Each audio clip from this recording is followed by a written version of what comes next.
For starters, I look really dead. This is week 3 of The Artist's Way. Not the most ideal way to record this. I would probably do a better job at it tomorrow, so maybe I might post another version of this tomorrow, or another video this week instead with more energy. But I feel like this moment or this Monday evenings that I keep for recording and posting is something that I want to continue to do. Or today I just still feel the urge to do it. I'm recording myself in public, which is not something I've done before.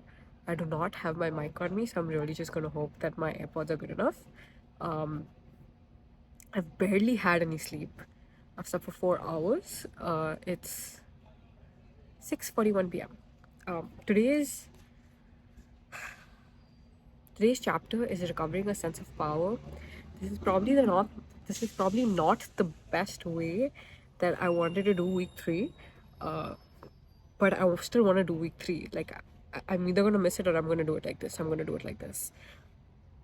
So I'm gonna read out to you certain parts of the book, like I do always. The third week of Artist's Way, a course in discovering and rediscovering your creative self beckons. How are you feeling? Frightened? Excited? This week covers anger, synchronicities, shame, and dealing with criticism. My favorite quote was, "Anger is our friend. Not a nice friend, not a gentle friend, but a very loyal friend. It will always tell us when we have betrayed ourselves, and it will invite us to take action."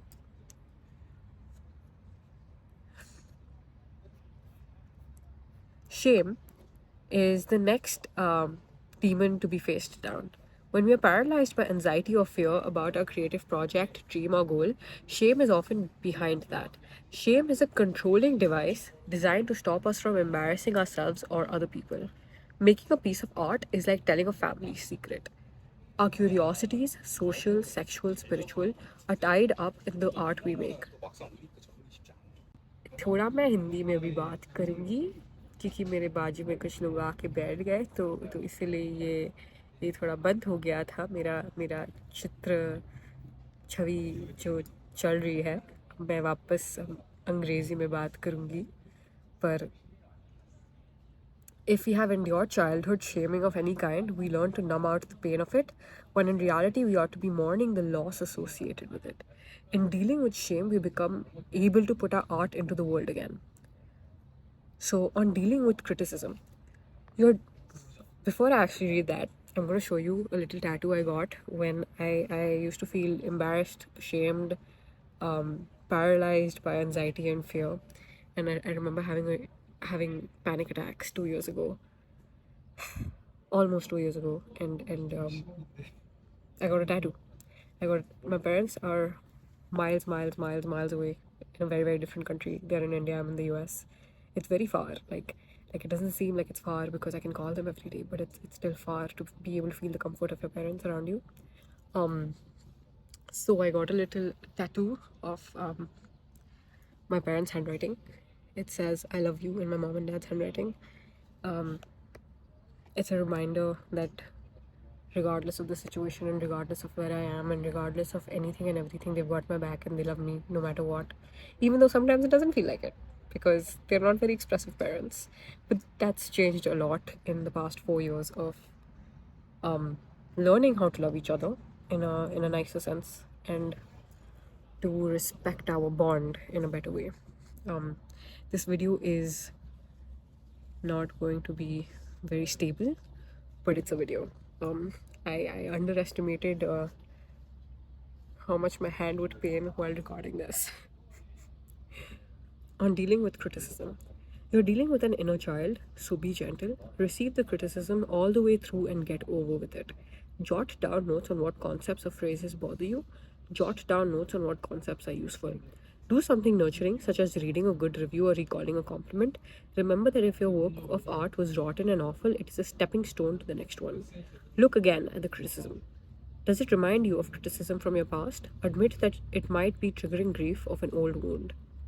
Write a letter to the critic, defending your work and acknowledging the constructive parts of your criticism, if any. Make an immediate commitment to make something new. Then make it.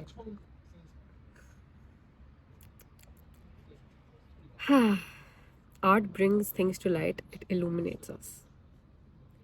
That's the chapter and parts of the chapter that I think were really something that I will take back with me, and it's nice that I have it on this video journal video log, because that means that I can look back at this. So I'm going to do my homework assignments here on call. Not the most ideal way, but it is a way of doing things, and I am just going to do it. And mosquitoes are currently biting me, but it's fine. Describe or draw your childhood room. My childhood room, that was just my childhood room, was this really pink room with one wall that had handprints that were multicolored. That was my favorite part of my room growing up. It had a mirror right behind my headboard for my bed, and the wall that was right opposite it, which was right above my desk, had art pieces that I used to draw, paint, yada yada, and put on top of there, which was my favorite part about my room, because it showed that I had personality, or that I tried to put out parts of myself in my room. Most of college, I have had a wall around 4 of me recording, because my phone's acting up with storage. List 5 childhood accomplishments. I used to love playing the piano, which made me like, I used to pick up songs really quickly on the synthesizer, so I could spend 2 hours or an hour on the synthesizer and pick up any song, and I used to love playing it, and that also got me like runner-up prizes. So that's one accomplishment. Second accomplishment, I won this like culinary competition in school, and then I also won a culinary competition outside of school. I was very like food focused child. What are more accomplishments as like child? Shit. I used to be a really good dancer. I remember this one. I used to do Bharatnatyam as a child. I don't remember the B of Bharatnatyam anymore. I don't even have the agility or a dancing bone in my body anymore, which I still be dancing while I DJ nowadays, lately. But I remember that when I used to dance, I used to lips. I used to sing the song, even though my lyrics used to be really bad. But that meant that I was acting like a dancer, or the fact that I used to sing while dancing, it looked good, and my dance teacher used to love that I used to be able to do that. And yeah, I love dancing. That's 3. What else did I do as a kid? Like, that's an accomplishment. I won photography competitions a lot. I made short film that won. Wow, I do have accomplishments as a child. List 5 childhood favorite. Amul cheese. My favorite food as a child is Amul cheese. That's also my favorite food as an adult. What else was my favorite food as a child? I used to love fish. I remember Mama used to make this fish sabzi that I used to love, and I don't know where and why I stopped eating it, but fish sabzi. What else?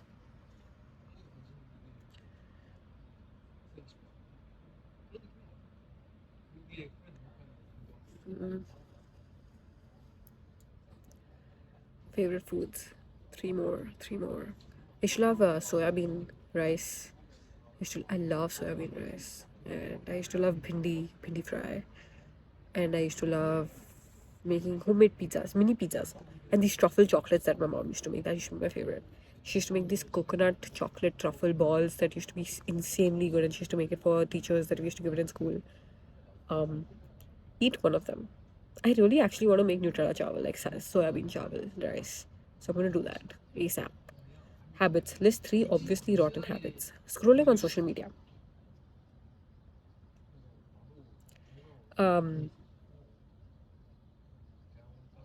Being lazy as soon as I wake up. I don't know what, and missing the gym. Missing the gym is the biggest rotten habit. Think about the payoff for continuing them. The fact that I post on social media and make YouTube videos is for the first one. The fact that I'm going to start making my reels again, and I'm getting an editor to help me out, because I want to give more time to putting myself out there, because I've been working a lot more. And eating cleaner it's not a substitute for working out, but it's okay. Like I need to do more of those good habits as well. There's 3 more subtle bad habits. I start something, but I struggle to finish it. Um, I think I constantly make fat jokes. I don't know if that's bad, but it's bad, I guess. Like, I just need to be okay with how I am, which I think I am, but also sometimes I'm not. I don't know how to explain.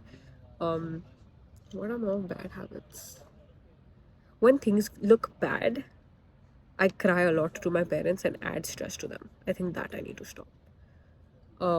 Why do you think you do them? I don't know, man. I need to sit with it. Maybe that's why I should have written this instead of yapping about it. How can you break out of these?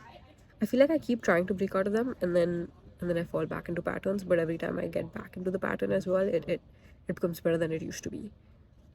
Nurture. List friends that nurture you. Which of the traits serve you well? Friends that nurture me.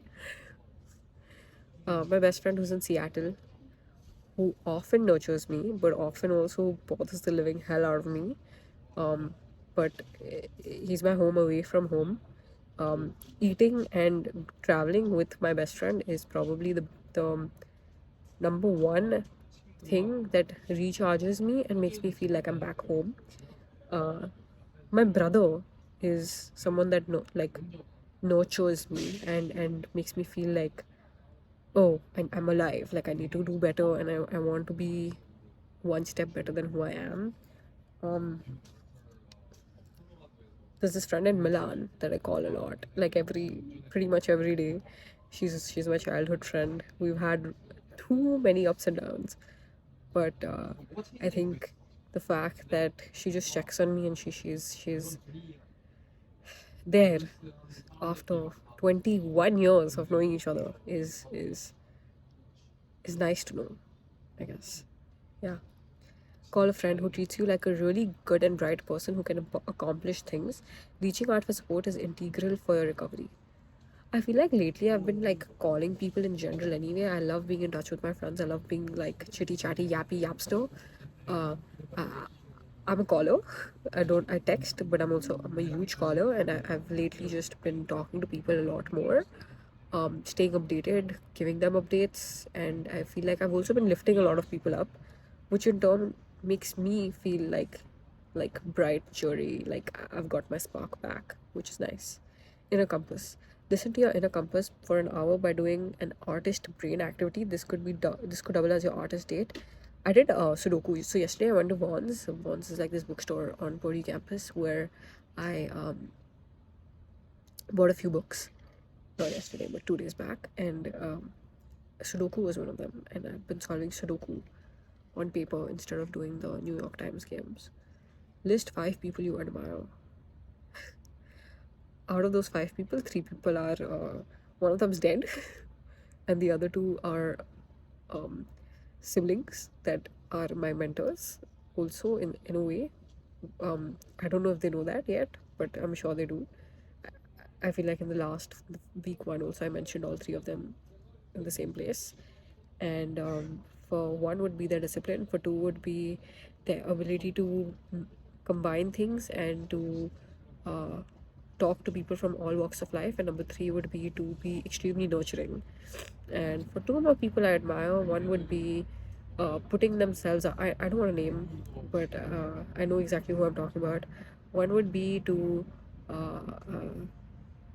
he's a peer. I think it would be mostly that whatever he does, he finishes, and he gets his act right, and he gives his 100% to it, and he's consistent with what he does. So that, and like he doesn't have phases. I think I really like that about this friend. And fifth person that I really admire would be my papa. I think if I was 5% of the dedicated man or woman, dedicated person that he is, then I'm going to go really, really far in life, because the amount of time and effort and love he puts into his work is extremely admirable. So, my papa. List 5 people you wish you'd met. That category also adds Javished. So, whatever. List 5 people you wish you would met who are dead. Ridhiman! But my mentor who passed away, I think I would love to meet him. I don't know who other my grandparents, my granddad, my grandmom. I would definitely love to meet them. Uh, never. I only know some stories about them. I've never seen them. I don't know who else I'd like to see. Realistically, compare the two sets of lists. Compare what you really admire and what you think you should admire. Go with the true side of you for a while. I feel like what I admire and what I think I should admire are the same list. I don't think that's very different, and that's also why I try to surround myself with these people, because it makes me that person. I really believe in the five. You are the culmination of the 5 people you surround yourself with. Um, yeah, such is Artist Way Week 3. Research wise, I have done jack shit. I have just been really tied up with work, and that's not an excuse. And I need to make time for this, and I need to be better at prioritizing life and prioritizing myself, and I will be better at it. Uh, I think video logging is the only way I can keep myself accountable for it. So I think it's okay. I'm going to give myself a little bit of grace. That's all I have for today, actually. I've been mixing a lot of music, by the way, and I kind of I have this like set that I have in mind. So I am going to mess around and record it and post it as well, because vibes. See you next time.